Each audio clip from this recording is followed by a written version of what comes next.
All right, everybody, welcome back to the channel. I am super excited about this video. I got to spend all of last week on the East Coast of the United States and into Canada with my good friend Steve Basic Architect, Mark Willie, my wife came along, and Ben Bogey. So this video is going to focus on, let me just very briefly tell you what this road trip was all about, why we're doing it, and then we're going to get into this video. So this video is sponsored by Huber Engineered Woods, the makers of Advantech X Factor, Zip System Rain Screen, Zip System Sheathing, and all the assorted accessories, Advantech Subfloor Adhesive, all the stuff you've seen us use for many years. We started using it in 2009. We are fans. So Huber Engineered Woods is sponsoring the video. This was the purpose of the road trip. Start at Steve's house in Boston, and then head north into Maine and then into Grand Manan Island on New Brunswick, where we were going to meet up with Aaron Jones, Big Dog Construction, and do some filming for the International Builder Show. Make sure that you come by the Huber Engineered booth at Las Vegas at the International Builder Show. We're going to be there. You're going to get to see what it is that we filmed. Okay, on the way up, we got to stop at some job sites, some of Steve's jobs, some others, some randomly, as we met people in Maine that came up, recognized us, and so we went out to their job site. We got to see Ben Morton's job site. That's going to be a whole separate video. This video is about Huber Resources Corp. That is the land management company that is under the Huber umbrella, but it is not the same thing as Huber Engineered Woods. What Huber Resources Corp, HRC, what they do is sustainably manage the forest there. They manage other people's forest as well. And so what was so cool for us was we got to go into the timber. We got to see sustainable harvesting, pre-commercial and commercial thinning, and how they take decades long, 50 years, even 100 years view of the forest, why they thin trees in a certain pattern. It's all so interesting. Would you do me a favor? At the end of this video, I'm just going to put the interview uncut. So as we came out of the woods, Mark behind the camera mic'd up John from Huber Resources Corp, asked him just a couple of questions, and then just let him talk. Pay attention to the passion of these foresters. They're longtime Mainers. They've gone to school for forestry. They have a love for the woods. That really resonates with me because I grew up here in the Pacific Northwest. I'm in the woods right now. We're always in the woods. We build in the woods, we hike in the woods, we live in the woods. Wood is good, as Dr. Joe Stebrick says. Leave a comment below. This is the kind of content that I want to make going forward besides just the job site stuff. How do we make the products, or how are the products made that we use that might be on the house you live in? In the case of wood, where does the wood come from? How does it get to the mill? What's the process at the mill? That is my goal for this channel as we go forward. I hope you enjoy this video as much as we did experiencing it, and even the editing. I think I have enjoyed editing this video more than any other because I got to relive the whole experience. So anyway, thank you so much for watching. Let's get right into the video. All right, everybody, so that was a very interesting morning. We are at Huber Resources Corp. This is not the same thing as Huber Engineered Woods. What's the difference? So Huber Resources Corp is one of the entities under JM Huber Corporation, just like Huber Engineered Woods. Huber Engineered Woods makes the products that we're very familiar with, but this is a separate entity that manages land and forestry for private landowners. Yeah. You know, and sometimes they sell to Huber Engineered Woods their timber, but their primary concern is in the forestry management and land management for their clients. Yeah, so Huber Engineered Woods buys timber from them, but they also manage for a whole number of different clients. So we are going to head into the woods, and so come along for the ride. We're going to learn how they manage the forests, and who knows what else we're going to learn. Let's walk out. Let's go. Steve, you know, she said exactly what you said. She looked at me and she said, "How come we haven't told this story?" I said, "I'd read you loud and clear. We will start telling this story, right? We'll start getting it out there and drafting." Because when I made the comment, and I truly believe this, and that Huber, you know, back in the 1940s, when Hans and his wife would ride bicycles from New Jersey to Maine, which, you know, I say that, and everybody's like, "What?" Yep, they did, and they tented along the way. And, you know, when he met Mr. Sewall, James Sewall, right? Sewall was already doing sustainability. Sewall is, and even at that time, was the oldest forestry consulting firm in the world, right? And we've been doing sustainability. If you look at the way that we manage the Huber property, it's what's enabled us from a business reputation or a brand perspective, right, to be extremely reputable in this space and allow others that have multi-million dollars worth of investment in commercial timberland to turn the keys over to us and say, "Here you go, guys. Yeah. Go do it." Yeah. You can't violate that legitimacy And I say that in a sense that you can't violate it because it's your rules, but more importantly, Hans Huber had a dream, and everybody that has followed him and will follow him owes him a certain level of respect. Absolutely. For his dream. And this is a stretch of a parallel, but 2 of my 3 kids have followed me and went to architecture school and joined me, and I've already had talks to them about like what I believe, what I think, and like family members like going to be architects. And this isn't like, okay, you guys just work for me, end of story. Like this, I want to be like 10 or 100 years from now, I want there to be some kind of basic that's an architect that says, yeah, my great-great-grandfather Steve was the one that started this, and this is our family legacy of what we do. And but yeah, there's all of these people have strived to do good for the whole Huber Corporation. On the other side of that generational spread there, like I grew up with my dad as a contractor. It's passed down things about like craftsmanship, or like how to handle a client respectfully, or how to like handle your trades partners respectively. It's like give those overarching principles and hope that they listen and hope that they embody them and live them out. It's funny to hear both of you say that, because for me, even doing the social media thing is a way to pay forward all the guys that took the time on the old break time forums in JLC. It's like they taught me things I could not have learned on my own. They didn't hoard that knowledge, they shared it, and now we've got this medium where we can share this stuff. And Steve Rick, when I worked with Joe, and I often tell the story of Joe would say, none of us own information, we're all curators of it. We get it, we contrive it into our own thinking, and then it's our responsibility now to pass that on and let somebody else take it and then mold it to what they think. But every step along the way is paying homage to the people that were before them, and so that there is this kind of legacy that's very legitimate, that there's nobody that's challenged that over time or has just like, hey, we're just going to worry about making money at Huber, we're not going to care about this or that. No, you can't step out of those boundaries.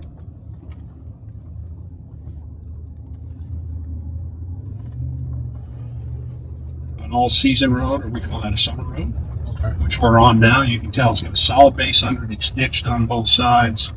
It's got a gravel base. It's all solid. And then we have what we call winter roads. So the winter roads are, they're going to be a temporary road that we're going to put in across.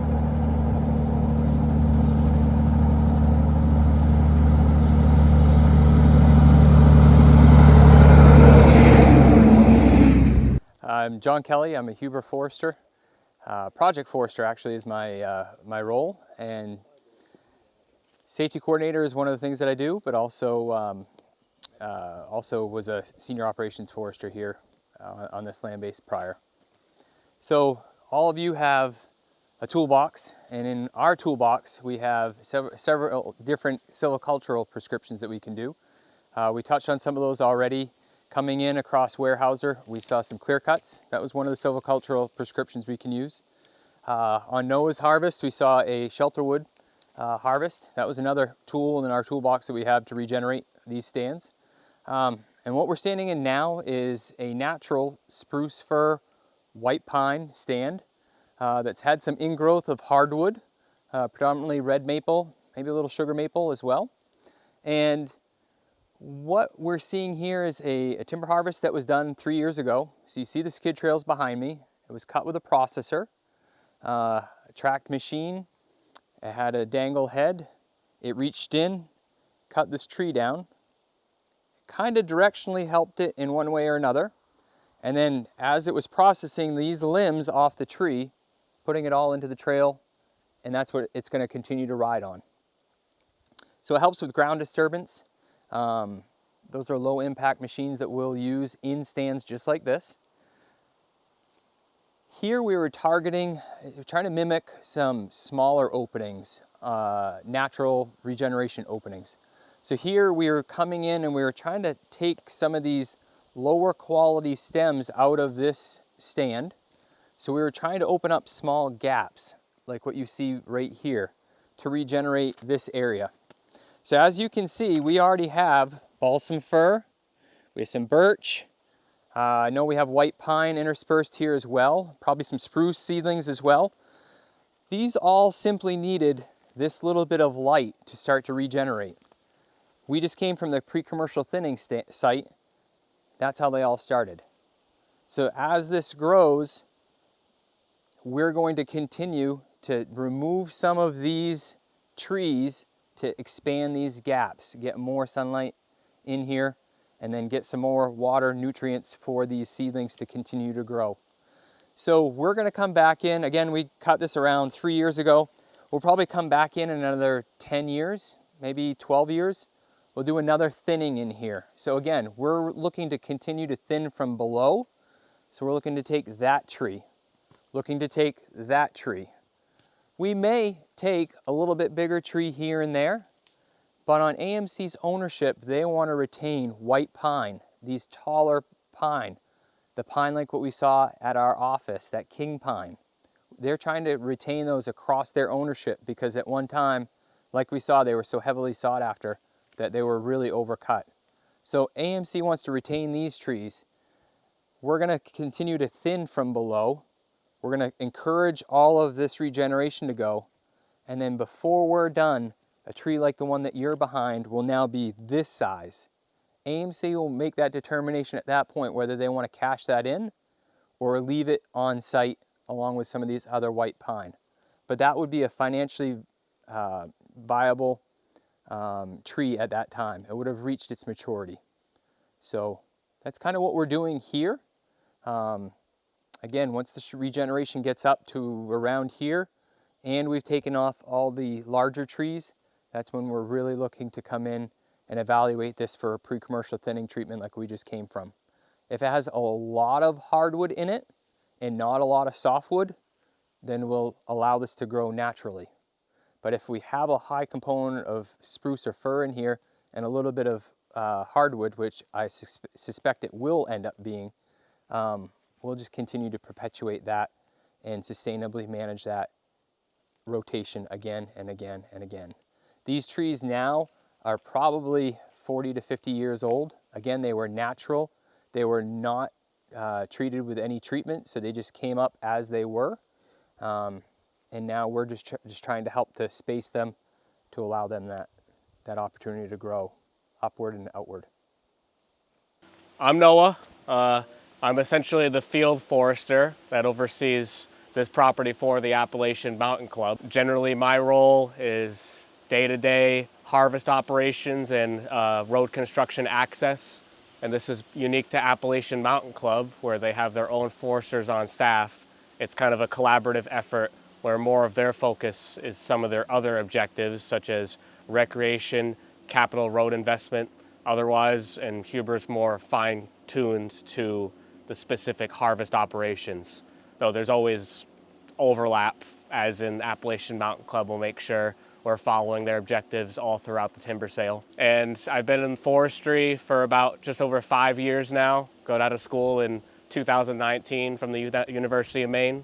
So yeah. Now, so this is a formerly planted, well, I guess it's planted, red pine plantation. It was planted by a former landowner back in the 1980s. It will look like a thinning, but the goal there is we're doing a lower density shelterwood to meet AMC's land objectives, which is to convert this artificial plantation back to what it naturally was prior to the clear cut and planting, which in this case would be northern hardwoods, including sugar maple, yellow birch, red maple, American beech, spruce and balsam fir. So a mix of that. So you're gonna see that in some areas. This did have one very light thinning by Plum Creek in the 2000s, and where they thinned it a little harder, the sugar maple is coming up very intensively. So we're taking advantage of that, and that's why you'll see the multiple versions of the prescription depending on area. So, but yeah, that's a overview of where we're going. So I guess we can head on in.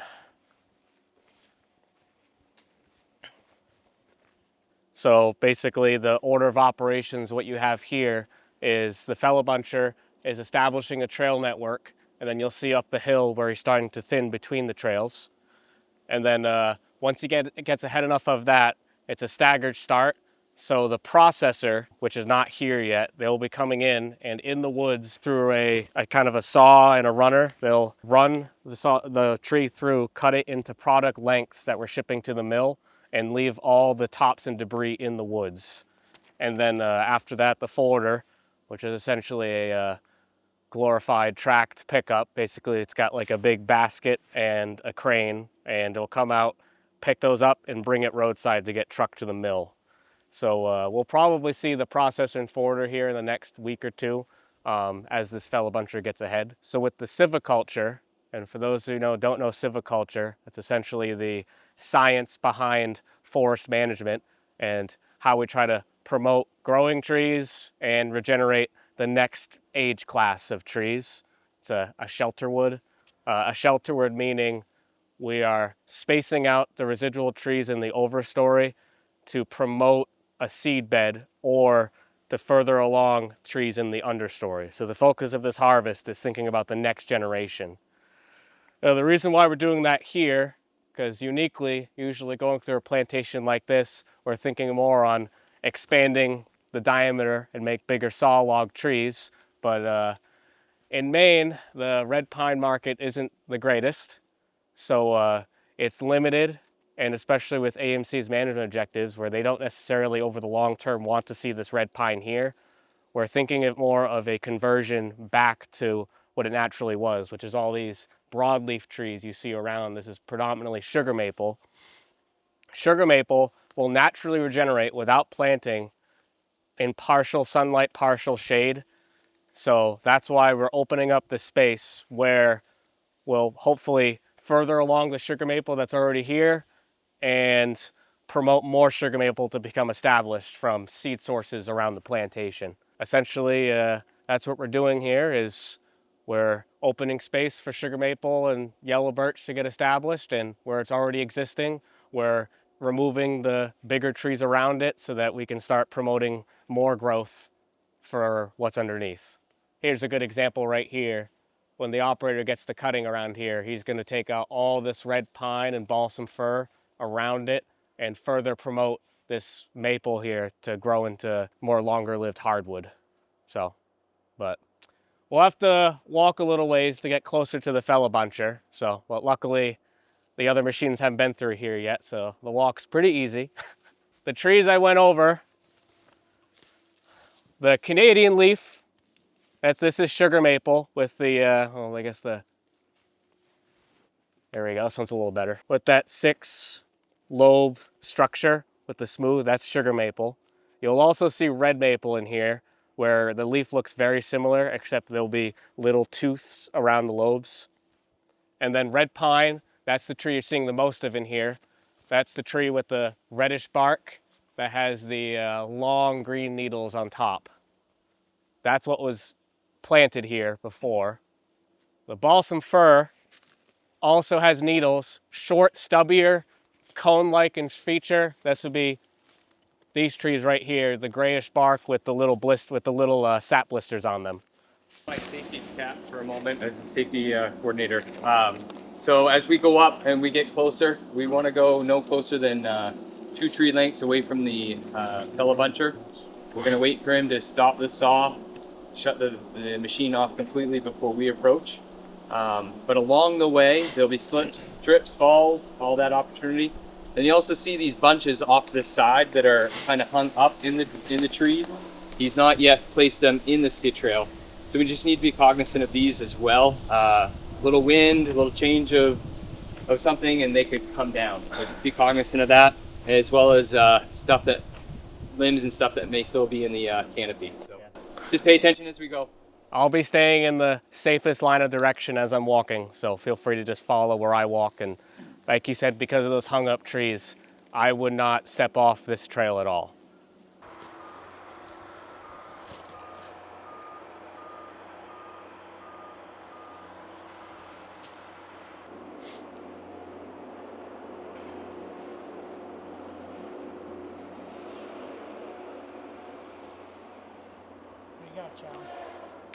So yeah, here you have a cookie from a tree, and what this is a good way of demonstrating is showing growth rate and age. So as you can see, where the rings are going slightly further apart, that's when this tree was in full release mode. It had full maximum growing space to grow. But as canopy closed up, growth started becoming more limited. So that's where you have the tightness in growth rings, because it's growing less per year. What we'd hope would happen doing a thinning is that these rings are going to start expanding again as you introduce more growing space.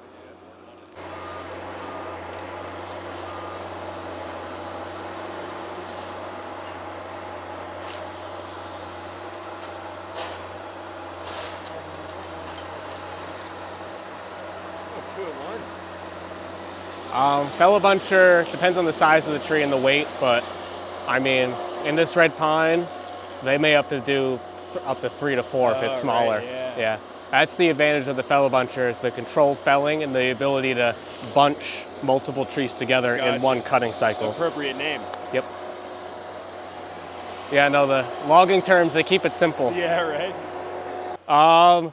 Saw logs is a general term for a bunch of specialty products. So for hardwood, that include things like cabinets, furniture, flooring. But then you have multiple grades of saw log. You get all the way up in the end where you get into veneer. And veneer is when it's cut into thin sheets, and it can be used either for basically the parts of the cabinets you're looking at, or industrial grade, getting into sheets of plywood. And then on the lower end of saw logs, you have pallet grade, which is exactly what it sounds. How it looks doesn't matter as long as it's straight and sound, and you can produce it into dimensional lumber for pallets. How long is that? If everything goes right in a stand like this, trees like that would probably reach saw log class in maybe the next 50, 60 years. So when you're managing around hardwood, at least this far in the Northeast, you're thinking in the long term. Yeah. So typically, a lot of people in hardwood, they'll kind of go on a 100-year rotation between if they're thinking in a even aged, where at the end they'll take out all the mature saw logs and regenerate the next. Rinse and repeat, except over multiple lifetimes. The cabinetry for our grandkids. Yep. Well, we get a little bit because this forest has always been logged, so you got a mixed bag. Just up the hill from here, there's a little spot where they left behind some big mature hardwood, and you have maple like this space underneath it. So we're getting some of that cabinet right now and releasing the next generation of that. So just a little pocket where they didn't plant, that's all.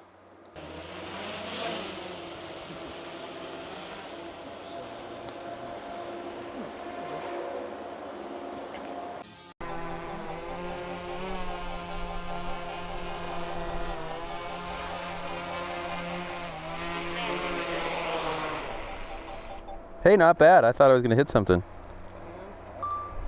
Talking about why you're doing the forestry here, why relationships are so important. Sure. I think all three of those are nice points. Sure. So let's talk a little bit about the history of Huber Resources Corporation, but more importantly, the Huber family as it relates to timberland investing. Back in the early 1940s is where it all began, and I like to share with folks that the Huber family had a vision around sustainability many years ago when they first entered into timberland ownership. We were active owners from the early 1940s, really through the Great Recession, and timberland investing played a very strategic role in the overall portfolio of the business. We have since really regained the interest to get back into timberland ownership at the Huber family level. But I want to go back to kind of the Great Recession. When we exited for a short period of time, we had a group of professionals at Huber Resources Corporation that primarily managed the Huber family property. We transitioned from the Huber family to management of their forests and investments to managing for multiple clients. So today we manage about 1.6 million acres across the U.S., stretching from Texas, Oklahoma, east into the Pine Belt a bit, but primarily in the Northeast forests here in Maine, as well as the Lake States forests in Michigan, Minnesota, Wisconsin. is where the concentration of our business today. We manage for a variety of landowners. So for instance, this land here is owned by the Appalachian Mountain Club, of which this year is our 20th anniversary with working with the Appalachian Mountain Club and assisting them through collaborative efforts to achieve their goals and objectives on their 110,000 plus acreage ownership that we're on today here in northern Maine. Great relationship, great collaboration with like-minded organizations in terms of long-term sustainability, the value our great nation's forests provide from an ecological value, from a sustainability value, from biological value. This particular stand is a great example of some of the goals and objectives of Appalachian Mountain Club. The prior owners, I think we heard earlier maybe that they had a vision of doing some plantation work, and Appalachian Mountain Club's objectives is to bring this back to what it wants to grow naturally with the soil conditions we have here, the aspect of this slope we're on, which as we look around us here, we see components of sugar maple that have crept into the plantation. We've seen examples of fir that have crept into this plantation, and that's a goal and objective. And through silviculture, the science of forestry, and the tools that we have at our disposal, we're able to help Appalachian Mountain Club achieve those objectives through doing active timber harvesting, such as this site that we're on here today, and achieving that goal and objective. So for us here, we're targeting sugar maple. We want sugar maple to regenerate on this site, 50 to 80 year rotation before we're back here. So as I reflect back over my career with Huber over the last 30 years, I've had the opportunity to see stands like this that I operated in new in my career 30 years later. And it's really amazing to see the impact that sound forest management has. It's really gratification for me to go back, and I can remember stands such as this when I operated in them. And I go back and look what they are today, and they actually achieved the objective that we were set out to do. So that's kind of a neat story to share with folks that talks to sustainability. It talks to sound forest management practices. It talks about the strategies that we deploy as natural resource managers to make sure that we're doing the best that we can to take care of, our nation's great wood basket. Relationship-wise, with some of the operators, people like you said that have worked with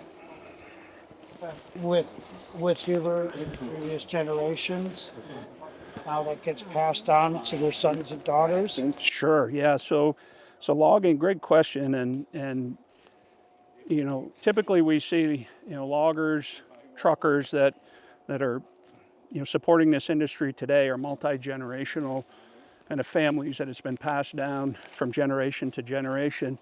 And I think the question often is posed, how do we feel about long-term availability, financial stability of the logging infrastructure? And it's something that's extremely important to us, and I know it's extremely important to the logging community. Over the years, we've gone from skidders and manually felled trees with chainsaws to mechanized forestry equipment, really to support safety in the industry. From a workers' comp perspective, keeping people inside cabs of equipment is extremely important to protect them from a safety side.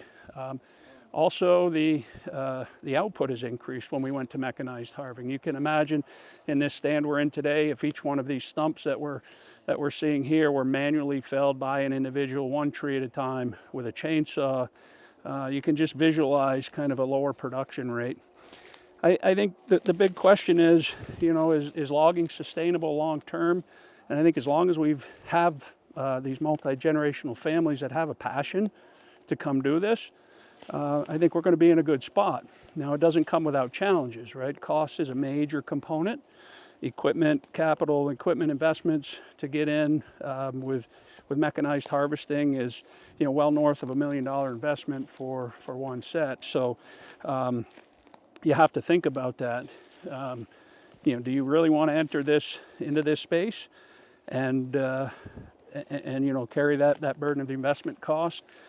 I think the flip side of that is it's depending on markets. and markets are extremely important, right? So we all know that kind of the wood products markets, whether it's pulp and paper, whether it's dimensional from a sawmill perspective, you know, from a panel business to decorative high-end trim, to build homes with, you know, it all starts here. And it starts here in the forest, it starts here on the stump. And to be able to support that long term without having that critical piece of our logging infrastructures and trucking infrastructures, that could become extremely challenging in moving forward.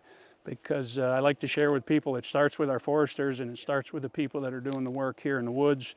Having a collaborative partnership with contractors to make this part of the supply chain happen, which is the beginning of it, obviously, from a wood product standpoint. So speaking of challenges and supply chain, workforce is also a supply chain.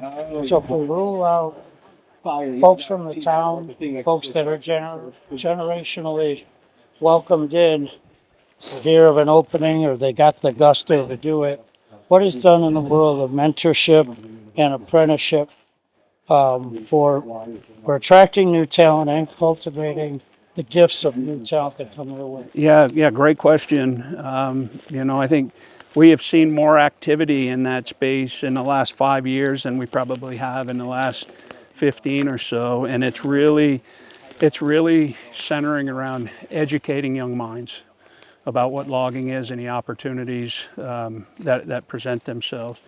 So I would share as an example, on this particular ownership, there's a forestry summer immersion program that takes place with an educator from the Brewer Maine High School, who he had a vision to say, hey, I'm an educator, but we're missing the reality portion of what forestry, what natural resource management, what logging's about, the educational piece of life in the woods, if you will, for lack of better terms.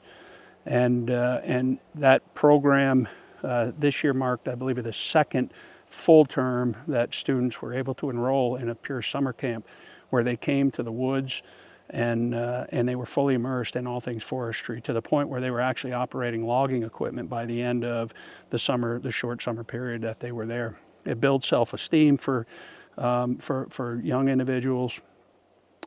But more important, it was an educational piece to say there are a lot of opportunities out there that you may not find out in, you know, online or through media or that. But by being immersed in it, it really opens up folks' eyes. So I would kind of bucket that as really an educational piece around that. That program is now seeking additional funding. It has additional sponsors. It's growing.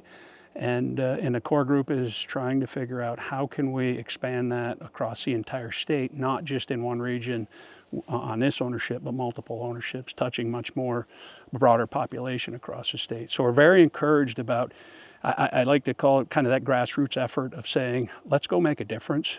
And I applaud the Brewer High School faculty and thought process there to make that happen and make it become a reality for, you know, a lot of high school students out there, that if we can pick up one or we can pick up 10 from that, right, to promote that pipeline or that supply chain of young talent coming into the industry to sustain it long term, it's a great experience, hands-on. I might say, John, that those plantings will spawn some roots and more growth rings. Absolutely, I love it. Yes, it certainly will. That's the intent. You know, I think there always will be a place, you know, for the logging industry, because they are such a prime component of, you know, us being able to carry out the management plans on the grounds here. And as I said, I think it's just, you know, keeping our finger on the pulse of making sure that everyone in the supply chain remains healthy is extremely important, right? It's not, it's going to be through collaboration. I think it's going to be through some consolidation. And who knows, the industry may operate in a way in the future that it hasn't in the past, as we may have acted or operated a bit in independent silos, you know, on a company by company basis. There might be a little bit more collaboration of sharing of resources or thinking about historical models such as the vertically integrated companies that exist today or that have existed in the past, where maybe landowners consider getting back into some of that investment around their own equipment.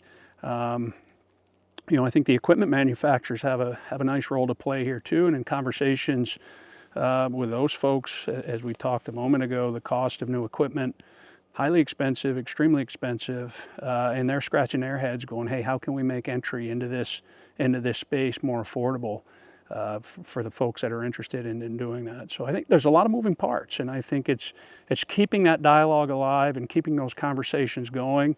And I think, just throwing all the ideas out there and see what really, where we can go, how we can get there, through collaboration and those types of efforts is where it's going to sustain us long term.